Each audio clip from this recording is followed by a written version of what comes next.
নিখোঁজ স্বর্ণ ব্যবসায়ী দেহ উদ্ধার ঘিরে রহস্য। বাগুইয়াটি কৈখালীর গগন সোনালিয়ার দেহ উদ্ধার। গত 18 জুলাই থেকে নিখোঁজ ছিলেন এই স্বর্ণ ব্যবসায়ী।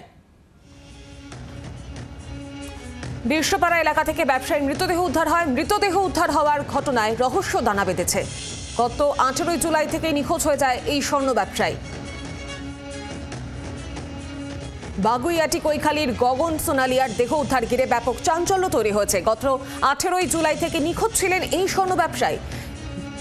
বিশ্বপাড়া এলাকায় ব্যবসায়ীর মৃতদেহ উদ্ধার করা হয়েছে এবং মৃতদেহ উদ্ধার হওয়ায় ঘটনায় রহস্য দানা বেঁধেছে। তদন্ত শুরু হয়েছে, গোটা বিষয় খতিয়ে দেখছে পুলিশ।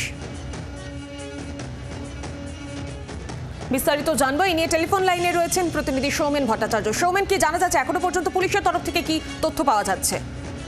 দেখো, পুলিশের তরফ থেকে যেমনটা জানা যাচ্ছে, বাগুইয়াটি কৈখালীর বাসিন্দা স্বর্ণ ব্যবসায়ী গগন সোনালিয়া, তিনি কিন্তু 18 তারিখ থেকে কিন্তু মিসিং ছিলেন এবং তারপরে কিন্তু বাগুইয়াটি থানায় তার পরিবারের লোকজন মিসিং ডায়েরিও করেন এবং হঠাৎই গতকাল তাদের পরিবারের কাছে খবর আসে যে একটি দেহ উদ্ধার হয়েছে এবং এরপরেই কিন্তু তারা দেহ শনাক্ত করে এবং সেই মতো কিন্তু তদন্ত শুরু হয়েছে। যেমনটা জানা যায় যে গগন সোনালিয়া 18 তারিখ থেকে মিসিং ছিল এবং তারপরে কিন্তু তার সাথে কোনোভাবেই যোগাযোগ করা যায়নি এবং তার কাকুরগাছিতে একটি অলংকারের দোকান রয়েছে, সেখানেও কিন্তু তারা বেশ কয়েকদিন যাবৎ বন্ধ ছিল। তাদের কর্মচারীরা সেখানে গিয়ে 5 দিন ধরে বন্ধ থাকার জন্য তারাও যোগাযোগ করতে পারেনি এবং পরবর্তী ক্ষেত্রে কিন্তু ইতিমধ্যেই বাগুইয়াটি থানার পুলিশ তারা তদন্তে নেমেছে এবং কিভাবে এই সুইসাইড না অন্য কোনো কারণ, সেই বিষয়গুলো কিন্তু তদন্ত করে দেখা হচ্ছে।